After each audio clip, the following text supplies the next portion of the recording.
नमस्कार, welcome to exam सार। आज है 19 जून 2022 और 19 जून 2022 की जितनी भी डेली इम्पोर्टेंट न्यूज़ है उन सब को कवर करेंगे एमसीक्यू के रूप में।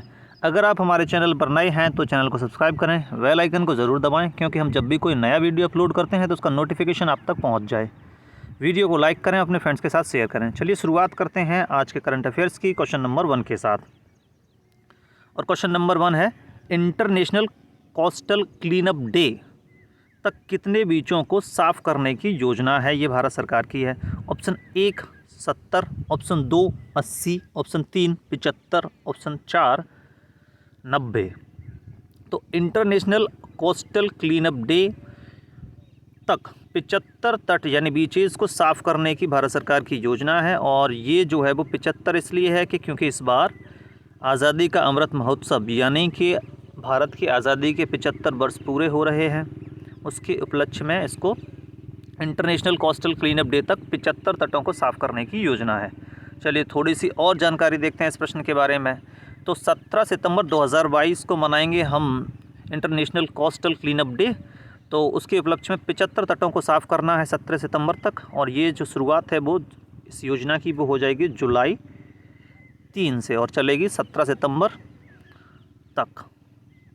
और ये अपने जो केंद्रीय मंत्री हैं जितेंद्र सिंह, इन्होंने स्वच्छ सागर और सुरक्षित सागर का संदेश भी दिया इसी मौके पर। चलिए नेक्स्ट क्वेश्चन की ओर बढ़ते हैं। क्वेश्चन नंबर 2, 28-29 जून 2022 को जीएसटी काउंसिल की बैठक कहाँ आयोजित होगी? ऑप्शन 1 है भोपाल, ऑप्शन 2 है श्रीनगर, ऑप्शन 3 है लखनऊ, ऑप्शन 4 है अहमदाबाद। तो जून यानी कि 28 और 29 जून को जो जीएसटी काउंसिल की बैठक होनी है ये जम्मू कश्मीर के श्रीनगर में होगी। ऑप्शन नंबर 2 जो है वो इसका करेक्ट आंसर है। चलिए थोड़ी सी इन्फॉर्मेशन और देखते हैं। तो श्रीनगर में होगी और इसकी अध्यक्षता कौन करेगा? तो वो करेंगी madam finance minister Nirmala Sitharaman, इसकी अध्यक्षता करेंगी जीएसटी काउंसिल की बैठक की। ये होनी कहाँ है? तो श्रीनगर में होनी है और श्रीनगर में ये दूसरी बार हो रही है जी जीएसटी काउंसिल की बैठक।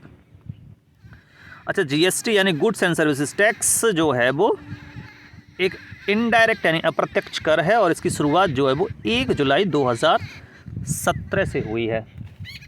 चलिए नेक्स्ट क्वेश्चन की ओर बढ़ते हैं। क्वेश्चन नंबर 3, फीफा विश्व कप 2026 का आयोजन कहाँ किया जाएगा?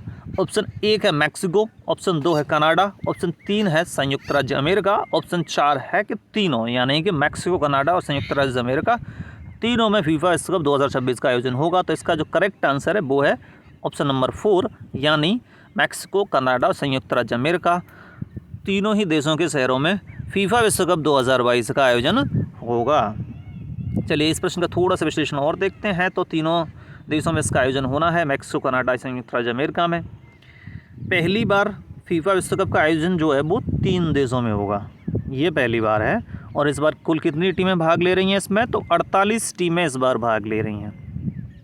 चलिए नेक्स्ट क्वेश्चन की ओर बढ़ते हैं। क्वेश्चन नंबर 4, हाल ही में हमजा अब्दी बर्रे किस देश के प्रधानमंत्री नियुक्त हुए हैं? ऑप्शन 1 है Somalia, option 2 Eritrea, option 3 Uganda, option 4 Ethiopia.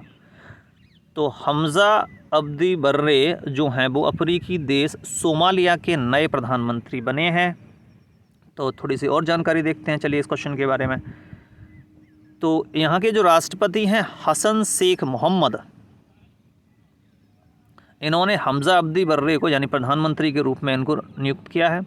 Somalia की राजधानी कहाँ है? तो मोगादिशु।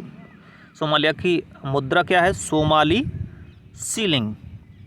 चलिए नेक्स्ट क्वेश्चन की ओर बढ़ते हैं। क्वेश्चन नंबर 5, केंद्रीय गृह मंत्री अमित शाह ने सेंट्रल आर्म पुलिस फोर्सेज में अग्निवीरों के लिए कितने प्रतिशत पद आरक्षित करने की घोषणा की है? ऑप्शन 1 है 10%, ऑप्शन 2 है 15%, ऑप्शन 3 है 20%, ऑप्शन 4 है 5%। तो केंद्रीय गृह मंत्री और सहकारिता मंत्री अमित शाह ने अभी ये घोषणा की है कि जो सेंट्रल आर्म पुलिस फोर्सेज होते हैं जिसमें एसएसबी, बीएसएफ, सीआरपीएफ, सीआईएसएफ ये आदि पैरामिलिट्री फोर्सेज आते हैं, तो इसमें 10% जो पोस्ट होंगी या फिर जो वैकेंसीज़ होंगी वो अग्निवीरों के लिए रिजर्व रहेंगी। तो इसका ऑप्शन 1 जो है वो करेक्ट आंसर होगा। तो अग्निवीर कौन है? तो अभी भारत सरकार द्वारा आर्म्ड फोर्सेस से जुड़ने के लिए युवाओं के लिए एक स्कीम लेकर आई है, उसका नाम है अग्निपथ। और ट्रेनिंग के बाद यानी अग्निपथ से गुजर के जो लोग अग्निवीर बनेंगे, जो ट्रेनिंग पूरी कर लेंगे, उनको कहा जाएगा अग्निवीर। और अग्निवीरों के लिए 10% रिजर्वेशन की घोषणा की है अमित शाह ने CAP ऐप्स में। चलिए नेक्स्ट क्वेश्चन की ओर बढ़ते हैं। क्वेश्चन नंबर 6, भारत का कौन सा राज्य बालिका पंचायत लॉन्च करने वाला पहला राज्य बना है? ऑप्शन 1 है मध्य प्रदेश, ऑप्शन 2 है गुजरात, ऑप्शन 3 है महाराष्ट्र, ऑप्शन 4 है उत्तर प्रदेश। तो गुजरात बना है जी पहला राज्य जिसने बालिका पंचायत लॉन्च की है। क्या है बालिका पंचायत? चलिए इस प्रश्न के बारे में भी थोड़ी सी जानकारी देखते हैं। तो गुजरात बन गया है पहला राज्य जिसने बालिका पंचायत की शुरुआत की है यानी लॉन्च किया है। तो इसमें क्या होगा कि जो 11 से 21 साल की जो बेटियां हैं वो इसमें शामिल होंगी। और इसका उद्देश्य क्या है? इसका उद्देश्य ये है कि जो लीडरशिप स्किल होता है उसको डेवलप करना। ठीक है, चलिए नेक्स्ट क्वेश्चन की ओर बढ़ते हैं। क्वेश्चन नंबर 7, भारत और किस देश के मध्य जॉइंट कंसल्टेटिव मीटिंग का आयोजन किया जा रहा है? ये दिल्ली में हो रहा है। ऑप्शन 1 है Bangladesh, option 2 Nepal, option 3 Pakistan, option 4 Sri Lanka. तो भारत और बांग्लादेश के मध्य जॉइंट कंसल्टेटिव मीटिंग हो रही है। कहाँ पे? आज यानी 19 को ही चल रही है जे, और ये नई दिल्ली में। भारत और बांग्लादेश के मध्य नई दिल्ली में जॉइंट कंसल्टेटिव मीटिंग का आयोजन हो रहा है यानी 19 जून 2022 को, जिसमें भारत के विदेश मंत्री हैं वो शामिल हो रहे हैं और नाम है एस सुब्रमण्यम जयशंकर। तो बांग्लादेशी इनके काउंटर पार्ट कौन है? तो अब्दुल मोमिन। ये दोनों ही इसमें शामिल हुए हैं जॉइंट कंसल्टेटिव मीटिंग। चलिए नेक्स्ट क्वेश्चन की ओर बढ़ते हैं। क्वेश्चन नंबर 8, 14वें ब्रिक्स सम्मेलन का आयोजन कहाँ किया जाएगा? ऑप्शन 1 है चीन, ऑप्शन 2 है रूस, ऑप्शन 3 है भारत, ऑप्शन 4 है दक्षिण अफ्रीका। तो 14वें ब्रिक्स सम्मेलन का आयोजन ये किया जाना है बीजिंग, चीन में। तो ऑप्शन नंबर 1 जो है वो इसका होगा करेक्ट आंसर। चलिए इस प्रश्न के बारे में थोड़ी सी और इन्फॉर्मेशन देखते हैं। तो आयोजन किया जाना है, ये किया जाना है जी बीजिंग, चीन में, और इसकी अध्यक्षता भी चीन ही करेगा और ये वर्चुअल फॉर्मेट में होगा। ये आपको याद रखना है जी, वर्चुअल फॉर्मेट में होगा।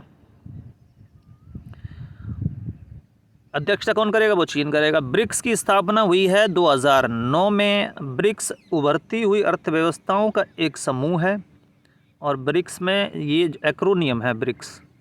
इसमें कौन कौन से देश आते हैं? तो ब्राज़ील, रूस, इंडिया, चाइना और साउथ अफ्रीका। साउथ अफ्रीका सबसे बाद में जुड़ा हुआ देश है। तो ब्रिक्स क्या है? तो ब्रिक्स एक उभरती यानी इमर्जिंग इकोनॉमीज़ का एक समूह है ब्रिक्स। चलिए नेक्स्ट क्वेश्चन की ओर बढ़ते हैं। क्वेश्चन नंबर 9, हाल ही में भारत और वियतनाम के कूटनीतिक संबंध यानी डिप्लोमेटिक रिलेशंस के कितने वर्ष पूरे होने के अवसर पर लोगो लॉन्च किया गया है? तो ऑप्शन 1 है 30 वर्ष, ऑप्शन 2 है 40 वर्ष, ऑप्शन 3 है 50 वर्ष, ऑप्शन 4 है 60 वर्ष। तो भारत और वियतनाम के कूटनीतिक संबंधों के 50 वर्ष पूरे हो रहे हैं, तो इसी मौके पर लोगो लॉन्च किया गया है। चलिए इस प्रश्न के बारे में थोड़ी सी और जानकारी देखते हैं। तो विदेश मंत्री सुब्रमण्यम जयशंकर और उनके जो वियतनामी काउंटर पार्ट हैं बुई थान सोन, ये नाम थोड़ा सा मुश्किल है, आप याद रख सकते हैं, बुई थान सोन, ये वियतनाम के विदेश मंत्री हैं और दोनों ने मिलकर यानी संयुक्त रूप से लोगो लॉन्च किया है, जो इस बात का प्रतीक है कि भारत और वियतनाम के 50 वर्ष हो गए हैं डिप्लोमेटिक रिलेशंस के। और ये कब किया गया है? तो अभी दिल्ली में गया है कि आसियान देशों की जो विदेश मंत्रियों की बैठक चल रही है नई दिल्ली में हुई है, नई दिल्ली में। तो उसी समय पे जो है वो भारत और वियतनाम के जो 50 वर्ष पूरे हुए हैं डिप्लोमेटिक रिलेशंस के, उसके लिए लोगो भी लॉन्च किया गया है। चलिए नेक्स्ट क्वेश्चन की ओर बढ़ते हैं। क्वेश्चन नंबर 10, ये है आज का आखिरी सवाल। हाल ही में भारतीय क्रिकेट टीम के कौन से खिलाड़ी T20 में अर्धशतक लगाने वाले सबसे उम्र दराज खिलाड़ी बन गए हैं? ऑप्शन 1 है विराट कोहली, ऑप्शन 2 है रोहित शर्मा, ऑप्शन 3 है दिनेश कार्तिक, ऑप्शन 4 है महेंद्र सिंह धोनी। तो ये कारनामा किया है दिनेश कार्तिक ने। पिछले एक लंबे समय से टीम से बाहर चल रहे थे, लेकिन मेहनत हमेशा काम आती है और इन्होंने लगातार मेहनत करने के बाद भारतीय टीम में इनकी वापसी हो गई है और इन्होंने महेंद्र सिंह धोनी का रिकॉर्ड तोड़ दिया है और 37 साल की उम्र में T20 में भारत की ओर से सबसे ज़्यादा उम्र में अर्धशतक लगाने वाले खिलाड़ी ये बन गए हैं। रिकॉर्ड किसका तोड़ा है? तो ये तोड़ा है महेंद्र सिंह धोनी का, जिन्होंने 36 साल और 229 दिन की उम्र में ये अर्धशतक लगाया था और दिनेश कार्तिक ने लगाया है 37 साल की उम्र में, यानी T20 में सर्वाधिक उम्र में भारत की ओर से अर्धशतक लगाने वाले खिलाड़ी बन गए हैं। तो ये हैं दिनेश कार्तिक। ये था आज का आखिरी सवाल। वीडियो अच्छा लगा हो तो वीडियो को लाइक करें, अपने फ्रेंड्स के साथ शेयर करें। अगर आप इन क्वेश्चंस का और नोट्स का PDF भी चाहते हैं तो आप हमारे टेलीग्राम चैनल एग्जामसार से जुड़ सकते हैं। इसका लिंक आपको वीडियो के डिस्क्रिप्शन में मिल जाएगा, वहाँ से जाकर आप इनका PDF भी डाउनलोड कर सकते हैं। Thank you.